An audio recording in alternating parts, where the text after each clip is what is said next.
우주의 반짝임 2.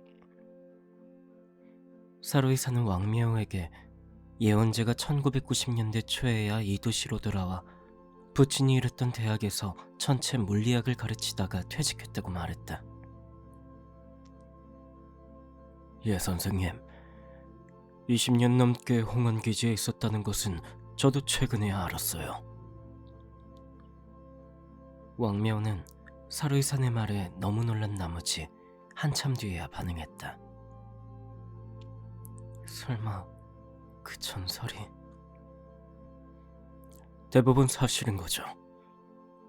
홍한 자체 해석 시스템 개발자 중 한 명이 유럽으로 이민 가서 작년에 책을 냈어요. 당신이 말한 전설 대부분이 그 책에서 나온 거예요. 내가 아는 바로는 사실이에요.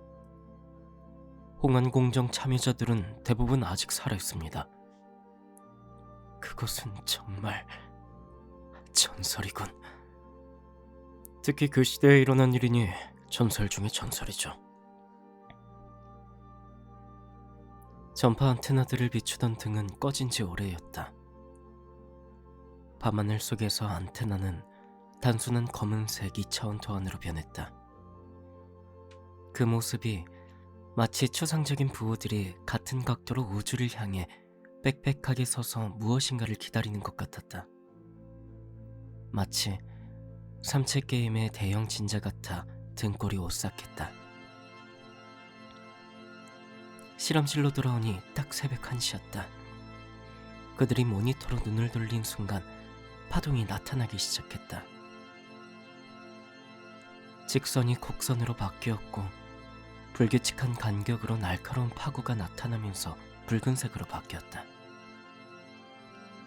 마치 겨울잠에서 깨어난 뱀이 충혈된 채 꿈틀거리는 것 같았다. 사로이 사는 공포스럽다는 듯 곡선을 보면서 말했다. 분명 호비 위성 고장일 겁니다. 왕미호가 침착하게 말했다. 그는 이런 일이 생겼을 때 자신을 통제하는 법을 조금 배웠다. 고장이 아닙니다. 금방 알 수 있을 거예요. 사로이사는 단말기 2대를 빠르게 조작했다. 그는 금세 다른 2개의 위성 WMAP과 플랑크의 우주 배경 복사 실시간 데이터를 불러냈다. 하지만 그것들도 곡선을 이루고 있었다. 3개의 곡선이 동시에 진동했다. 똑같았다. 사로이사는 이번에는 노트북을 꺼내 정신없이 시스템을 켜고 인터넷을 연결한 다음 우르무치에 있는 전파 관측기지에 전화를 걸고 잠시 기다렸다. 그는 왕묘에게 어떤 설명도 해주지 않고 모니터만 주시했다. 왕묘는 그가 거칠게 숨을 내쉬는 소리를 들었다. 몇 분 뒤 브라우저에 좌표창이 떴다.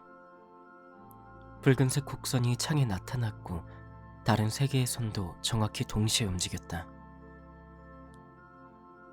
이렇게 위성 3개와 지상 관측 설비가 모두 한 가지 사실을 증명해 주었다. 우주가 반짝이고 있다. 왕묘가 물었다. 곡선을 인쇄해 줄 수 있습니까? 사로이사는 이마에 식은땀을 닦으며 고개를 끄덕였다.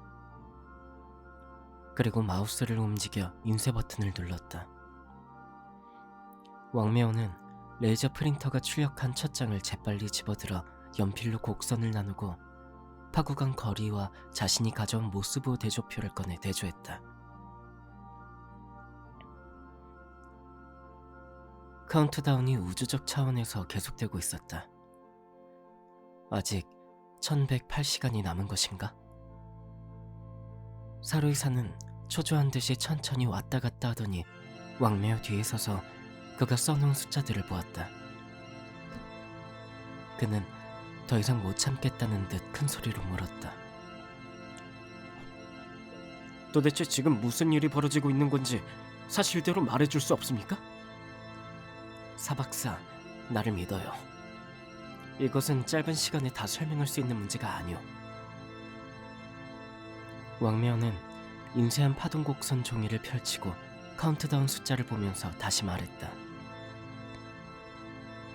위성 3개와 지상관 측기지가 모두 고장이 났나 보죠.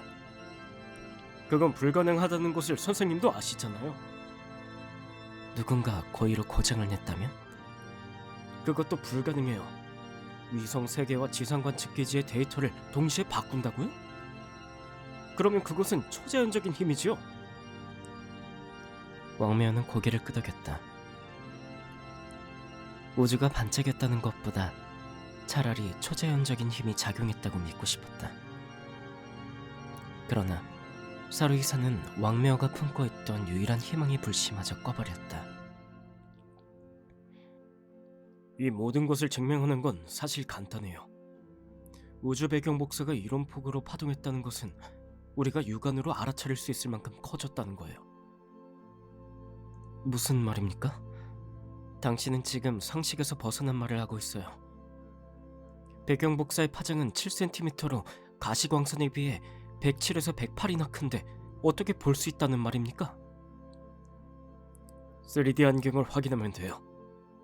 3켈빈 온도 안경을 사용하면 돼요. 3켈빈 온도 안경? 수도 천문관에서 사용하려고 제작한 보급용 안경이에요. 현대기술은 아노 펜지어스와 로버트 윌슨이 40여 년 전에 3켈빈 온도 배경 복사에 사용했던 6m짜리 나팔형 안테나를 안경 크기로 만들 수 있어요. 게다가 그 안경에는 전환 장치도 있어 받아들인 배경 복사의 파장을 107로 압축시켜 7cm 파를 붉은 빛으로 전환해줍니다. 어두운 밤에 이 안경을 쓰면 육안으로 직접 우주의 3켈빈 온도 배경 복사를 볼 수 있는 거죠. 지금도 물론 우주가 반짝이는 것을 볼 수 있고요. 그게 어디에 있습니까? 천문관에 20개 있어요. 5시 이전에 그게 꼭 필요합니다. 사루이사는 전화기를 들고 번호를 눌렀다. 한참 뒤에야 상대가 전화를 받았다. 사루이사는 오랫동안 설득하고 나서야 한밤중에 잠이 깬 상대가 1시간 뒤에 천문관에서 왕매어를 기다리겠다고 했다. 천문관으로 떠나는 왕매어에게 사루이산이 말했다. 저는 함께 가지 않겠습니다. 방금 본 것만으로 충분해요. 이런 증명은 필요 없어요. 하지만 적당한 때가 되면 어떻게 된 일인지 사실대로 말해주세요. 이 현상에서 어떤 연구 성과가 나오면 저는 당신을 잊지 않겠습니다. 왕매어가 차문을 열며 말했다. 반짝이면 새벽 5시에 멈출 겁니다. 그 이후에는 깊이 파고들지 마세요. 저를 믿으세요. 아무 성과도 없을 겁니다. 사루이산이 왕매어를 한참 쳐다보더니 고개를 끄덕였다. 알겠습니다. 지금 과학계에 일이 생겼죠? 그렇습니다. 왕매어가 대답하면서 차에 올라탔다. 그에 관한 이야기는 더 이상 하고 싶지 않았다. 우리에게까지 차례가 돌아올까요? 적어도 나한테는 왔습니다. 말을 마친 왕매어가 차에 시동을 걸었다. 1시간 뒤 시내에 진입한 왕매어는 천문관 앞에 차를 세웠다. 도시의 어둠을 밝히는 가로등불이 거대한 유리 건축물의 투명한 유리 외벽을 통과해 내부 구조를 어렴풋하게 비추고 있었다. 천문관을 설계한 건축가가 우주의 느낌을 표현하고 싶었다면 성공했다는 생각이 들었다. 투명한 것일수록 더 신비하다. 우주 자체는 투명함으로 시력이 미친다면 보고 싶은 만큼 볼 수 있다. 하지만 보면 볼수록 더 신비하다. 잠이 덜 깬 듯한 천문관 직원은 미리 문 앞에 나와 왕매어를 기다리고 있다가 슈트케이스 같은 가방을 그에게 건넸다. 3켈빈 온도 안경 5개가 들어있습니다. 충전은 다 되어 있고요. 왼쪽 버튼이 전원, 오른쪽은 광도 조절이에요. 저는 들어가서 자겠습니다. 문 옆에 저 방이에요. 사박사 정말 미친 거 아니야? 직원은 어두운 천문관 안으로 들어갔다. 왕미호는 자동차 의자에 상자를 넣은 다음 3켈빈 온도 안경을 꺼냈다. 이것은 V 장비의 헬멧 모니터와 비슷했다. 그는 차에서 내려 안경을 썼다. 안경을 통해 보이는 도시의 야경은 변화가 없었다. 그저 컴컴했다. 그제야 그는 전원 버튼을 안 눌렀다는 것을 깨닫고 버튼을 눌렀다. 그러자 도시가 몽롱한 빗무리로 변했다. 대부분 밝기가 비슷했고 반짝이거나 움직이는 곳도 있었다. 빗무리 중심에는 송신원이 있었다. 파장 때문에 형태는 분명하게 보이지 않았다. 고개를 드니 암홍색 미광을 띤 하늘이 보였다. 이렇게 그는 우주 배경 복사를 보았다. 저 붉은 빛은 100억 여년 전 것으로 빅뱅의 연장이고 창세기 때부터 남아있는 온기다. 별은 보이지 않았다. 가시광선 주파수대가 보이지 않는 대역으로 밀려났기 때문이다. 별은 흑점으로 나타났으며 센티미터파의 굴절이 모든 형태와 사소한 부분을 삼켜버렸다. 눈이 모든 것에 적응하자 붉은 빛을 띤 하늘이 미세하게 반짝이는 것을 발견했다. 우주 전체가 하나가 되어 동시에 반짝거렸다. 마치 바람 속에 홀로 켜져 있는 등불 같았다. 반짝이는 하늘 아래 서 있으니 갑자기 우주가 작다는 느낌이 들었다. 너무 작아서 혼자만 그 속에 갇힌 것 같았다. 우주는 심장이나 자궁이었고 자욱하게 깔린 붉은 빛은 그 안을 채우는 반투명한 혈액이며 그는 혈액 속에 둥둥 떠있는 듯했다. 불규칙적으로 반짝이는 붉은 빛은 심장이나 자궁이 박동하는 것 같았다. 그는 거기에서 인류의 지혜로는 영원히 이해할 수 없는 기이하고 거대한 존재를 느꼈다. 왕명호는 3켈빈 온도 안경을 벗고 자동차 바퀴에 힘없이 기대앉았다. 가시광선이 드러내는 현실적인 도시의 밤 풍경이 눈에 들어왔다. 그러나 눈길을 옮기자 다른 물체가 포착되었다. 맞은편 동물원 정문 옆에 있는 네온사인 중 하나가 고장났는지 불규칙적으로 반짝거렸다. 근처에 있는 나무의 나뭇잎이 밤바람에 흔들리면서 가로등 불빛을 반사시켜 불규칙적으로 빛났다. 멀리 있는 베이징 전랑관의 러시아식 표적 지붕 위의 오각별도 도로를 달리는 자동차 불빛을 반사해 불규칙적으로 반짝거렸다. 왕미호는 모스부호에 따라 이 반짝임을 해독하려고 했다. 심지어 바람에 날리는 깃발의 주름, 도로 옆에 고인 물 표면의 잔잔한 물결도 그에게 모스부호를 전하는 것 같았다. 그는 열심히 해독하면서 유령 같은 카운트다운이 흘러가는 것을 느꼈다. 얼마나 지났을까? 천문관 직원이 나와 왕묘호에게 답았느냐고 물었다. 왕묘호의 모습을 본 직원은 잠이 싹 달아난 듯한 표정이었다.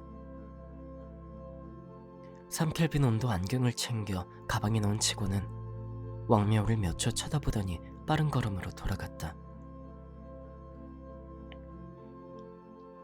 왕묘호는 휴대전화를 꺼내 선입회에게 전화를 걸었다. 그녀는 금방 전화를 받았다. 그녀 역시 불면의 밤을 보낸 모양이었다. 왕묘호가 힘없이 물었다. 카운트다운의 끝은 뭡니까? 모릅니다. 이렇게 간단한 말만 남기고 그녀는 전화를 끊었다. 뭐가 있을까? 어쩌면 양둥처럼 자신도 죽을 것이다. 몇 년 전 인도양에서 발생한 쓰나미 같은 대재난이 일어날 수도 있다. 어느 누구도 그 일을 자신의 나노연구 프로젝트와 연관시키지 못할 것이다. 이전의 모든 대재난이 두 차례의 세계대전을 포함해서 그때그때의 유령 카운트다운의 끝은 아니었을까? 그리고 그런 일들은 그 누구도 아닌 자신과 같은 사람이 책임을 져야 하지 않았을까? 어쩌면 전 세계가 철저하게 파괴될 수도 있다. 이 변화하는 우주에서 그것은 오히려 해탈일 수도 있겠지만 유령 카운트다운의 끝에 무엇이 있든 남은 1000시간 동안 온갖 추측이 악마처럼 끈질기게 그를 괴롭혀 그의 정신을 철저히 붕괴시킬 것이 확실했다. 왕매호는 차에 올라 천문관을 벗어났다.